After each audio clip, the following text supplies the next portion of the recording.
말씀 요한복음 5장 17절에서 21절까지의 말씀입니다. 요한복음 5장 17절에서 21절까지 말씀입니다. 네, 다 찾으신 줄 알고 같이 읽도록 하겠습니다. 시작. 예수께서 그들에게 이르시되 내 아버지께서 이제까지 일하시니 나도 일한다 하시매 유대인들이 이로 말미암아 더욱 예수를 죽이고자 하니 이는 안식일을 범할 뿐만 아니라 하나님의 자기의 친아버지라 하여 자기를 하나님과 동등으로 삼으심이로라. 그러므로 예수께서 그들에게 이르시되 내가 진실로 너희에게 이르노니 아들이 아버지께서 하시는 일을 보지 않고는 아무것도 스스로 할 수 없나니 아버지께서 행하시는 그것을 아들도 그와 같이 행하느니라. 아버지께서 아들을 사랑하사 자기가 행하시는 것을 다 아들에게 보이시고 또 그보다 더 큰 일을 보이사 너희로 놀랍게 여기게 하시리라. 아버지께서 죽은 자들을 일으켜 살리심같이 아들도 자기가 원하는 자들을 살리느니라. 아멘. 오늘 이 말씀을 중심으로 인식이 바뀌어야 삶이 바뀝니다. 인식이 바뀌어야 삶이 바뀝니다 라는 제목으로 하나님 말씀 증거하겠습니다. 38년 동안 한 남자가 베데스다 연못가에 누워 있었습니다. 38년, 한 세대가 지나가는 시간이죠. 젊은 시절부터 거기 있었을 거고요. 또 멀쩡한 사람들이 늘 있었기 때문에 그 베데스다 연못의 전설을 이 병자들만 알고 있었던 게 아니라 멀쩡한 사람들도, 비교적 멀쩡한 사람들도 알고 있었기 때문에 늘 경쟁에서 뒤처질 수밖에 없죠. 천사가 왔다, 물을 한번 휘저었다 하는데 눈을 뜬 자 앞에서 소경은 맥을 못 추고, 이렇게 또 38년 동안 누워있던 이 병자도 그 멀쩡한 사람들, 자기보다 멀쩡한 사람들에 비해서 힘이 없으니, 또 자기를 넣어줄 자가 없으니, 들어서 넣어줄 자가 없으니 계속해서 좌절과 절망감 가운데서 그 베데스다 연못가에 있었을 것입니다. 그는 움직일 수 없었습니다. 물이 움직일 때 먼저 들어가야 낫는다는 소문이 있었죠. 그러나 그를 물에 넣어줄 사람이 없었습니다. 다 경쟁이에요, 경쟁. 이 사람 먼저 넣어주고 나 해결받자, 이런 사람이 한 명도 없었던 것입니다. 38년 동안 모두가 나부터 해결받자, 그 가운데서 계속해서 도태될 수밖에 없는 인생이었다는 것이죠.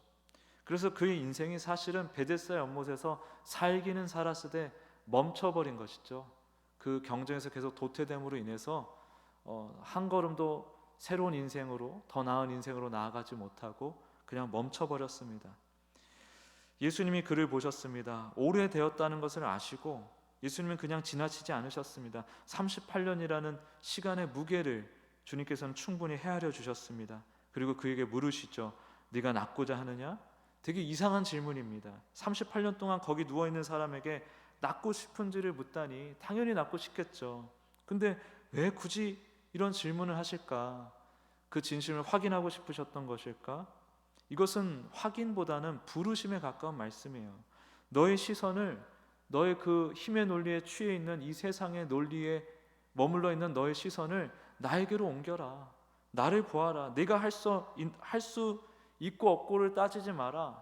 이 세상에서 얘기하는 내가 이걸 갖추면 이걸 할 수 있고 저걸 갖춰야 이걸 할 수 있다, 이런 식의 사고방식에서 벗어나라라는 하나님의, 예수님의 부르심인 거예요. 부르심. 또 깨우쳐 주심이죠. 그 병자가 대답하죠. 주여, 물이 움직일 때 나를 넣어줄 사람이 없어 내가 가는 동안에 다른 사람이 먼저 내려가나이다. 38년간 얼마나 많은 이런 도태되는, 경쟁에서 뒤처지는 경험을 했겠습니까? 그럼에도 불구하고 이 사람은 끝까지 자기 소망을 포기하지 않았던 것 같아요. 나를 넣어줄 한 사람이 있었으면 내가 들어갈 수 있을 텐데. 어떻게 보면 약간 도박 같은 심리 같기도 합니다. 여전히 물을 바라보면서 자기가 할 수 없는 것에 시선이 고정되어 있어요. 그리고 막연한 가능성을 붙들고 있는 것이죠. 그때 예수님이 이 병자를 향해 이렇게 말씀하시는 겁니다. 일어나 네 자리를 들고 걸어가라. 일어나 네 자리를 들고 걸어가라.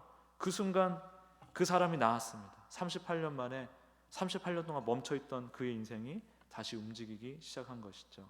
그런데 문제가 생겼습니다. 그날이 하필 안식일이었어요. 안식일.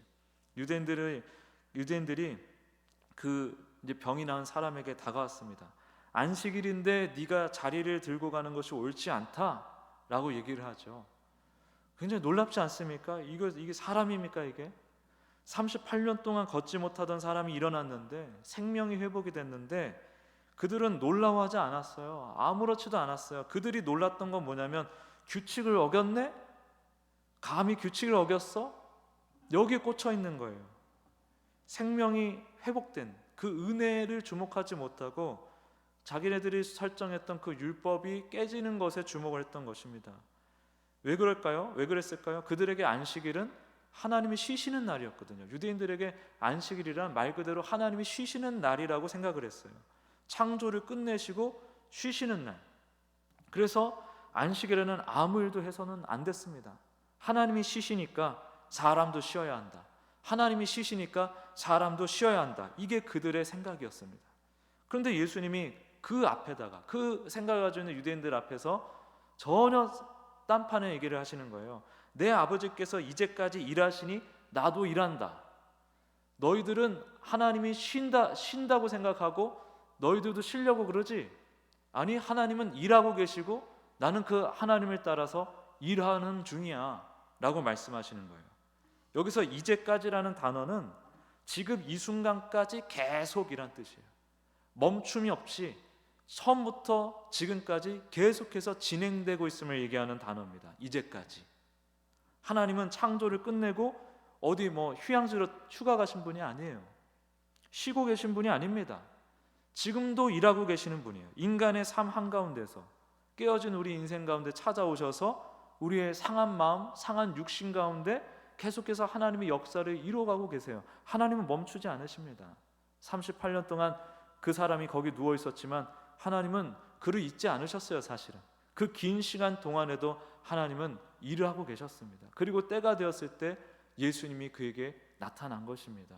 예수님이 그를 일으키신 것은 율법을 어긴 일이 아니었습니다. 오히려 아버지께서 지금도 일하신다는 증거였죠.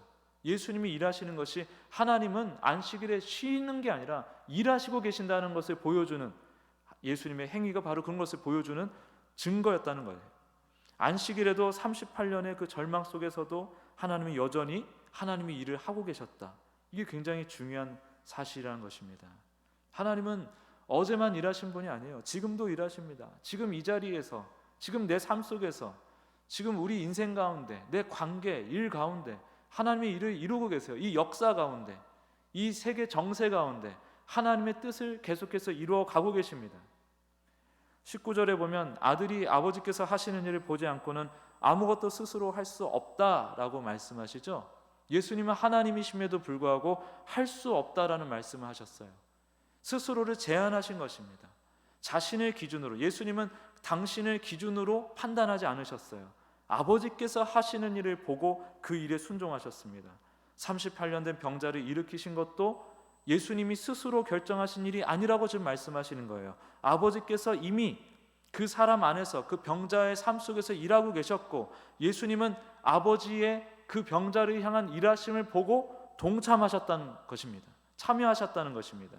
이것이 예수님이 말씀하시는 인식이에요. 예수님의 인식. 예수님은 지금 이 병자의 문제를 들여다보는 게 아니에요. 사실은 그 너머에 하나님께서 이 병자의 인생 가운데 일하고 계시는가, 어떤 일을 행하고 계시는가를 주목하고 계셨습니다. 이러한 장면들이, 이러한 말씀이 우리에게 깊이 다가오는 순간들이 있어요. 삶이 내 힘으로 잘 통제되지 않을 때, 내 뜻대로 잘 흘러가지 않을 때, 그럴 때마다 우리는 이 말씀, 이 장면을 한번 생각해 봐야 됩니다.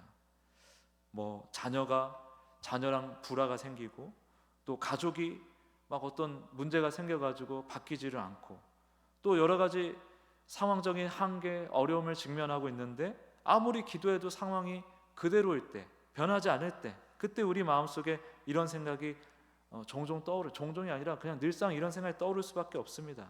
내가 뭘 더 해야 할까? 얼마나 더 버텨야 하나? 이렇게 했는데 왜 아무 일도 안 일어나지? 이 정도까지 했으면 뭔가 일이 일어나야 되는 거 아닌가? 38년 기다렸으면 뭔가 일이 일어나야 되는 거 아닌가? 그런 생각들이 우리를 지배한다는 거예요. 이런 물음은 단순한 고민이 아니라 우리 안에 깊이 자리 잡은 우리의 연약함입니다. 우리의 본연의 사고방식이에요. 이런 것들을, 이런 우리 인간의 죄성, 이 죄성이 자꾸 생산해내는 인과적 사고의 한계를 여러 철학자들이 끄집어내서 정리를 많이 해놨죠. 예를 들면 데카르트 같은 경우는 세계를 거대한 기계처럼 봤어요. 기계. 인과적 사고, 제가 인과적 사고라는 단어 많이 쓰지 않습니까? 그거를 데카르트가 서구에서는 가장 정교하게 이 논리를 이렇게 정립을 해놨어요. 기계처럼, 기계는 뭐예요? 부품 하나가 다른 부품에 영향을 줍니다. 톱니바퀴 생각해 보십시오. 그 톱니바퀴 하나가 제대로 굴러가면 그 옆에 맞물려 있는 톱니바퀴도 굴러가는 거고, 그런 식으로 계속해서 원인이 결과에 영향을 미치고 원인이 결과에 영향을 미치고 결과가 원인이 되고 이런 식으로 돌아가지 않습니까?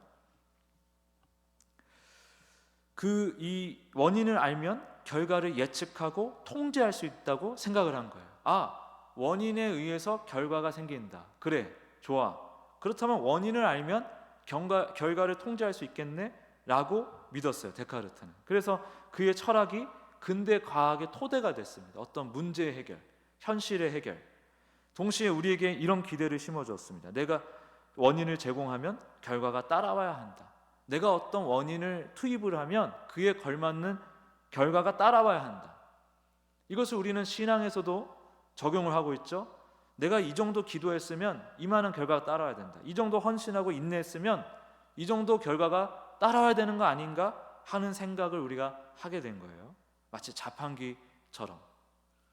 또 칸트라는 또 학자가 있죠. 칸트는 더 나아가 이렇게 얘기했죠. 우리는 사물 자체를 알 수가 없다. 오직 이성의 범주 안에서만 세계를 파악할 수 있다. 이 쉽게 말해서 이해할 수 있어야 믿을만 하다는 거예요.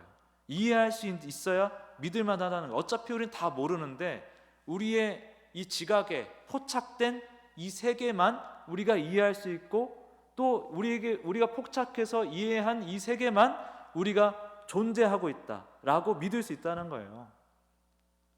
좀 어렵나요? 그러니까 우리 이성의 한계를 그냥 고발한 것입니다, 칸트가. 우리 이성의 한계를 깨우쳤지만 동시에 우리를 더 깊은 고립 속으로 밀어넣었어요, 이 철학 자체가. 이게 뭐냐면 내가 이해할 수 없으면 믿을 수 없다는 생각. 내가 이해할 수 없으면 믿을 수 없다는 생각. 그래서 하나님의 일하심이 내 경험과 이해 밖에 있을 때 우리는 한없이 불안해하는 거예요. 그런 죄성의 특징을 칸트가 또 탁 감지를 해서 정리를 해놓은 것입니다. 이 철학자들이 새로운 도를 개척해서 만들어 놓은 게 아니에요. 이 죄 안에 갇혀 있는 인간들이 끊임없이 생산하는 것들, 우리 인간의 한계를 사유를 통해서 발견하고 정리를 한 것입니다. 또 니체라는 사람 있죠. 니체는 신의 죽음을 선언하면서 이렇게 외쳤습니다. 너 자신이 의미의 창조자가 되라. 의미의 창조자가 되라. 힘의 의지로, 아주 강력한 의지로 스스로 일어서라. 이 사상이 우리 현대인에게 얼마나 큰 울림을 줬는지 몰라요. 일어서라. 한계를 극복해라. 모든 열정과 의지를 다해서 너의 모든 어려움을 뚫고 나가라. 돌파해라. 그러나 그 울림 속에는 이러한 전제가 깔려 있습니다. 내가 주체가 되어서 내 삶을 만들어 가야 한다. 그래서 우리는 하나님 앞에서도 스스로 하나님 노릇을 하는 거야. 스스로 하나님 노릇을 하면서 결국 내 인생은 내가 만들어가는 거야 라는 생각을 계속해서 고집하게 되는 것입니다. 이 사상가들이 틀렸다는 건 아니에요. 그러나 이런 철학가들, 사상가들은 각자 인간의 이 본질의 어떠한 측면들을 예리하게 포착을 했습니다. 그러나 그들의 사유 생각 속에는 타락한 인간의 욕망이 담겨져 있어요. 근본적인 욕망이 반영되어 있어요. 스스로 원인이 되고 싶어하는 욕망, 세계를 자기 이해 안에 가두려는 욕망, 세계를 자기가 이해할 수 있는 범주 안에 가두려는 욕망, 스스로 인생의 주인이 되려고 하는 욕망, 하나님 없이 스스로 판단하고 스스로 통제하고 스스로 의미를 만들어내려는 욕망, 이러한 욕망을 전제로 깔고 있는 생각들이에요. 그리고 이 욕망들은 마치 공기처럼 우리 안에 스며들어와 있습니다. 그래서 우리는 신앙생활도 이렇게 합니다. 내가 이만큼 기도했으니 응답이 와야 한다. 내가 이렇게 헌신했으니 변화가 보여야 한다. 그리고 그 공식이 무너지거나 혹은 내가 통제할 수 있던 어떤 수단이 잘 먹히지 않는다고 생각이 들 때 우리는 하나님을 향한 믿음조차도 흔들리는 그런 연약함이 있다는 거예요. 내 뜻대로 잘 안 돼요. 아무리 기다려도 안 돼요. 그러면 흔들려요. 우리는 어쩔 수가 없습니다. 그게 우리의 인식이에요. 우리의 인식. 그런데 예수님은 참 인간으로 오셔서, 하나님이신 예수님이 인간으로 오셔서 인간이 본래 가져야 했던 인식을 회복시켜 주시는 거예요. 아버지께서 무엇을 하고 계신가? 아버지는 어떤 뜻을 가지고 계신가? 하나님은 무엇을 위해 이 세상을 만드셨는가? 하나님으로부터 어떤 사물의 본질, 우리 인간의 생애의 본질을 탐구하게 하셨어요. 그게 예수님의 인식이죠. 하나님의 뜻을 주목하는 것입니다. 하나님으로부터 내 삶이 비롯되었음을 깨달은 자, 하나님으로부터 내 삶이 비롯되었음을 깨달았기에 스스로 원인이 되려 하지 않고 하나님께서 하시는 일을 보기 원하는 거예요. 그 일에 참여하기를 원하는 거예요. 그게 예수님이 우리에게 회복시켜 주시는 인식이에요. 가르쳐 주시는 인식이에요. 그래서 지금도 그리스도 안에 있는 우리에게 이 인식을 회복시켜 주시기 위한 하나님의 역사가 진행되고 있습니다. 성령님을 통해서. 우리는 아직 완전하지 않습니다만 우리는 항상 내가 어떻게 해야 어떻게 될 수가 있을까? 내가 어떻게 해야 이것이 해결될 수 있을까라는 생각으로 돌아가요. 예를 들면 그래, 이 세상이 그렇게 힘의 논리로 돌아가는 세상이긴 하지만 우리가 그렇게 살아서는 안 되겠구나, 하나님 은혜로 살아야 되겠구나라는 깨달음을 우리가 얻었다 칩시다. 그때 우리는 또 어디로 가냐면 그러면 어떻게 해야 하나님의 은혜로 사는 것이 되지? 라는 질문을 해요. 그러고 나서 또 어떤 깨달음을 얻습니다. 그러면 어떻게 해야 그 깨달음대로 살 수 있지? 라면서 결국 삶의 주체를 다시 나로 끌어들인단 말이에요. 나로 바꿔버린단 말이에요. 그게 인간적 사고의 한계예요. 이 작은 원을 깨쳤어요. 어떤 깨달음을 가지고. 근데 내가 어떻게 해야 되지? 라고 하는 순간 그 방법론에 빠져서, 그 율법주의에 빠져서 또 다른 인간적 사고에 갇혀버리는 것입니다. 거기서 또 깨달음을 얻어요. 이거구나, 이게 진리구나, 이게 성도의 삶이구나 해놓고서 또 그러면 내가 어떻게 해야 되지? 라는 질문을 하면서 다시 인간적 사고에 갇혀버리는 거예요. 끝없는 감옥입니다. 끝없는 감옥. 그게 우리의 인식의 연약함, 한계라는 거예요.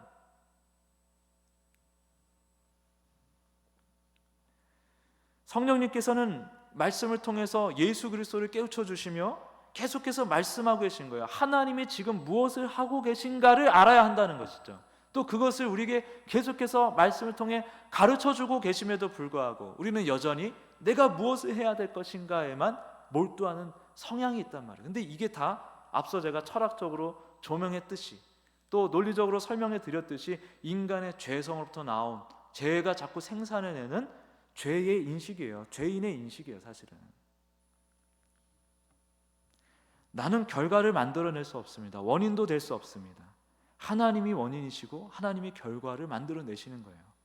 하나님이 지금도 일하신다는 사실을 인식해야 되는 것입니다. 보이지 않아도, 느껴지지 않아도 하나님은 멈추지 않으세요.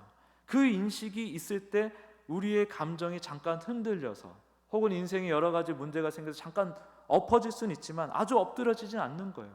적어도 하나님에 대한 신뢰와 믿음이 무너지진 않을 수 있는 것입니다.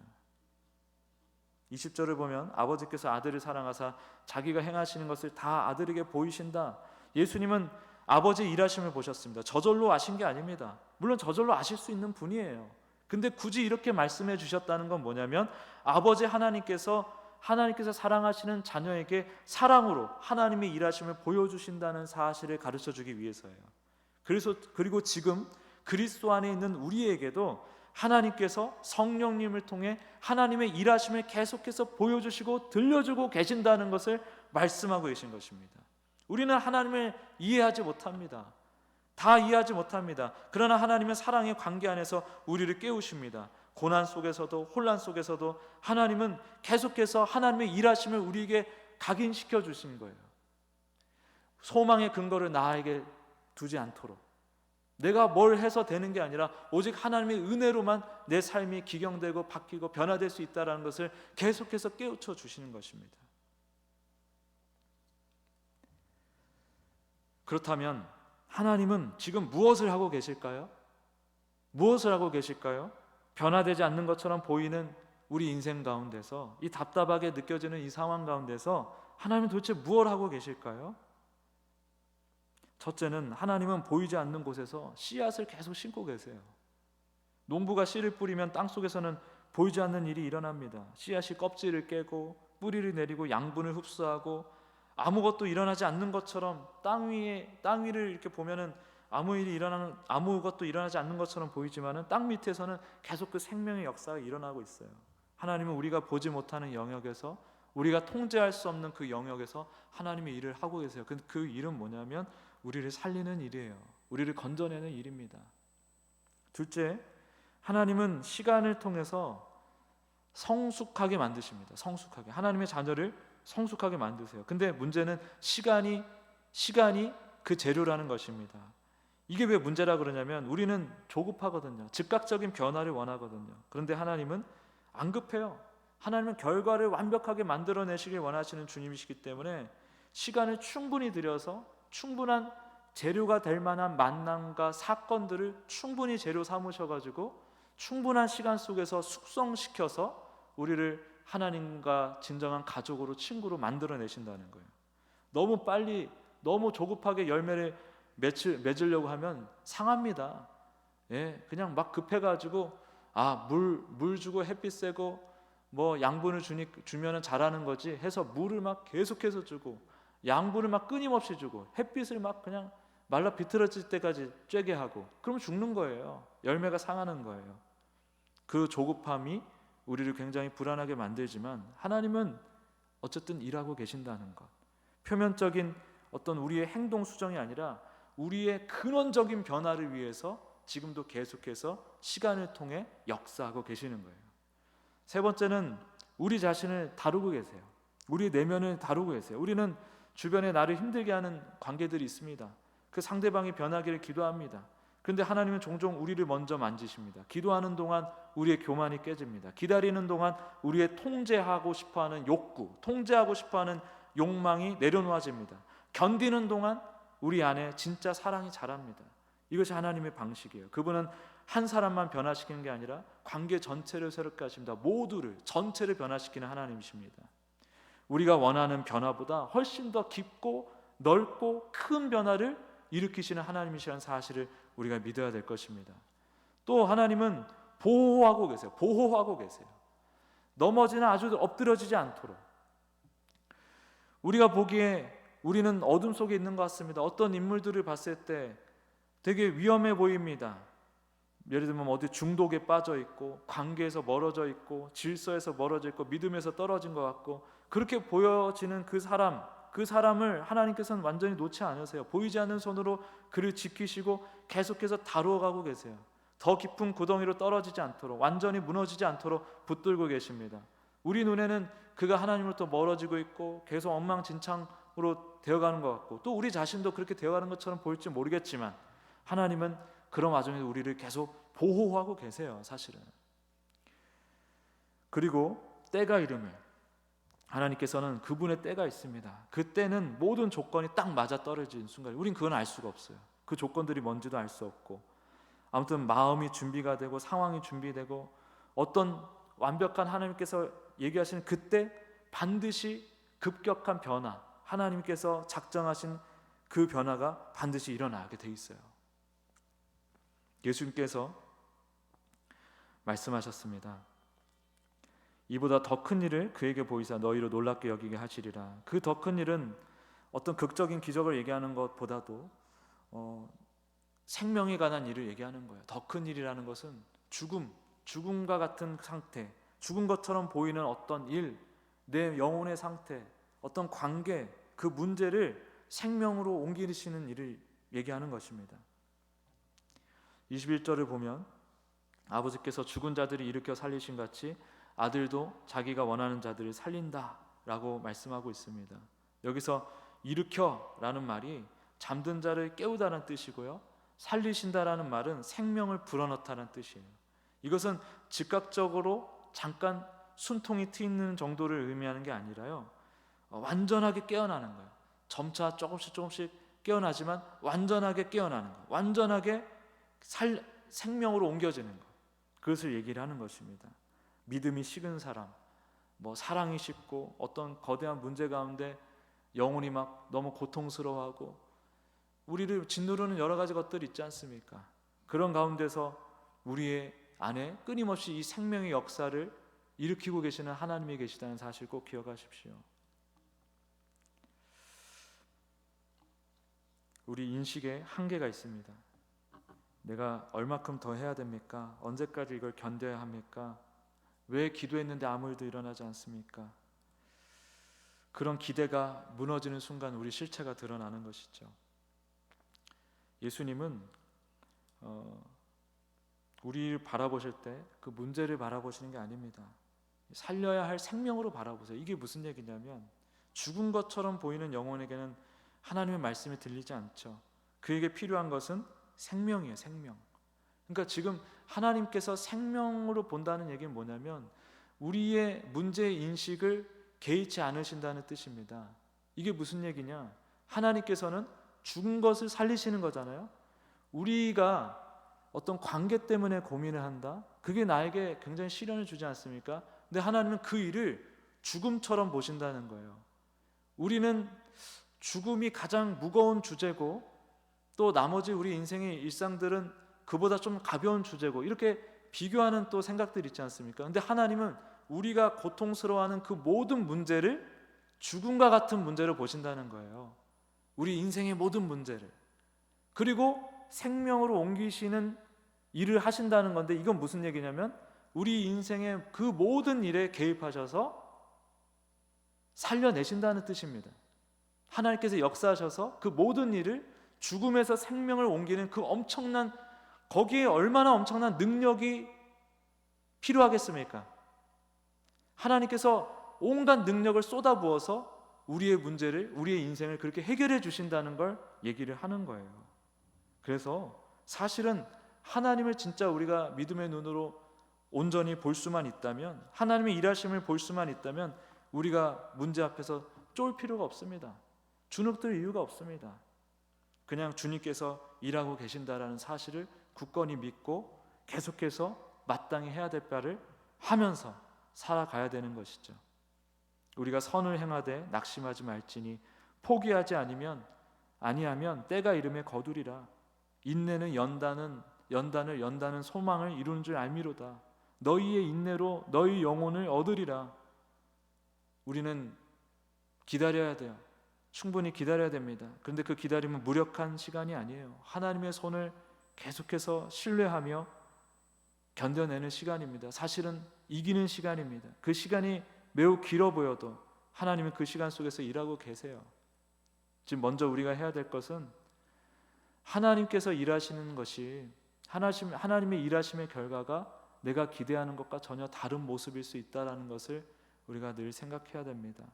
그리고 하나님은 반드시 일하신다는 것을 기억해야 합니다.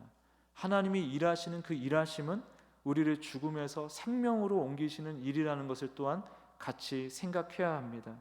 그래서 내가 무엇을 해야 어떻게 잘 될 수 있을까? 이 문제가 해결될 수 있을까? 그런 생각을 멈춰도 됩니다. 과감하게 내려놔도 됩니다. 하나님께서 지금 일하고 계신다. 보이지 않는 곳에서 씨앗을 심으시고 시간을 통해 성숙을 이루어내시고 우리의 영혼을 다루시고 우리의 마음을 치료하시고 우리의 영혼을 보호하시고 또 때가 이를 때까지 계속해서 주님의 일을 하시며 때가 이르면 그 일을 드러내시는 하나님, 그 일하심을 믿는 사람, 그 시선으로 세상을 바라보고 내 인생을 바라보는 사람, 그것이 믿음의 사람인 것입니다. 그러므로 멈추지 않으시는 하나님, 예수 그리스도 안에서 우리를 건지시는 그 하나님께서 이토록 놀랍게 집요하게 하나님의 일하심을 우리 가운데 쏟아붓고 계심을 기억하면서, 혹 지금 절망스럽고 힘든 일들이 있다 그러면 주눅들지 마십시오. 주님께서 일하고 계십니다. 해결해 주십니다. 회복시켜 주십니다. 생명으로 옮겨 주십니다. 이 사실을 믿고 나아가는 우리 모두가 되시길 예수님의 이름으로 축복합니다. 찬송가 288장